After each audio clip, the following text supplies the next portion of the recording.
السلام علیکم ورحمۃ اللہ۔ سلسلہ اسباق سیرت چل رہا تھا، ہم نے سوچا کہ آپ کے سامنے کچھ کتب سیرت کا بھی تعارف آ جائے۔ سیرت پر بہت زیادہ کتابیں لکھی گئی ہیں، کچھ مستند ہیں، کچھ غیر مستند ہیں۔ علماء کرام کی نظر میں موجودہ دور میں سب سے اہم ترین سیرت کی کون سی کتابیں ہیں، ہم کوشش کریں گے کہ آپ کے سامنے ان کا بھی کچھ تعارف کروا دیا جائے۔ آج ہم آپ کے سامنے سب سے پہلے جس کتاب کا تعارف کروائیں گے وہ ہے سیرت مصطفیٰ۔ حضرت مولانا ادریس کاندیلی صاحب نے یہ کتاب لکھی ہے، بہت بہترین کتاب ہے اور بڑے احسن انداز میں اس کو انہوں نے لکھا ہے۔ پہلی جلد کے اندر انہوں نے نبی کریم صلی اللہ علیہ وسلم کے پیدائش سے لے کر اور ہجرت تک کے جو واقعات ہیں وہ تمام کو جو ہے انہوں نے فردن بیان کیے، بڑے احسن انداز میں بیان کیے، اور انہوں نے اس میں اس چیز کی کوشش کی ہے کہ اس میں ہمیشہ اسی چیز کو بیان کیا جائے جو معتبر ترین ذرائع سے بیان کی گئی ہے، غیر معتبر چیز کو انہوں نے بالکل چھوڑ دیے۔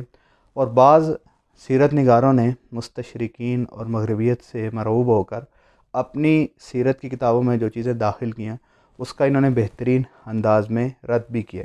یہ کتاب 3 جلدوں پر مشتمل ہے۔ پہلے جلد کا جیسے کہ ہم نے آپ کو بتایا کہ اس میں نبی کریم صلی اللہ علیہ وسلم کی ولادت سے لے کر ہجرت تک کے تمام واقعات کو بیان کیا گیا۔ حضرت نے جو دوسری جلد لکھی ہے اس کے اندر تمام کے تمام غزوات کا بیان ہے، جہاد کی اہمیت اور تمام غزوات کا بہترین انداز میں انہوں نے بیان کیا، کسی غزوے کو بھی نہیں چھوڑا، اس کی تفصیل مدلل انداز سے بیان کی۔ اگر انسان اس کا ایک دفعہ مطالعہ کر لے تو اس کو تمام غزوات کا جو ہے علم ہو جائے گا۔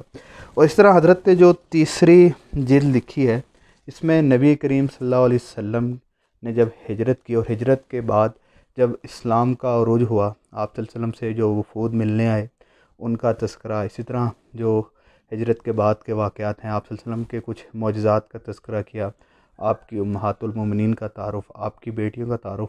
تو تیسری جلد کے اندر آپ کی وفات تک کے جو بقایا واقعات ہیں ان کو تفصیلاً بیان کیا۔ اصل میں سیرت ہر انسان کی زندگی کا حصہ ہے، سیرت کا علم ہر بندے کو ہونا چاہیے، تو اس کے لیے یہی مستند ترین ذرائع ہیں، انہی سے پڑھ کر انسان جو علم حاصل کر سکتا ہے۔ کوشش کریں گے کہ اگلی اقساط میں مزید کتابوں کا آپ کے سامنے تعارف پیش کریں۔ جزاک اللہ خیر۔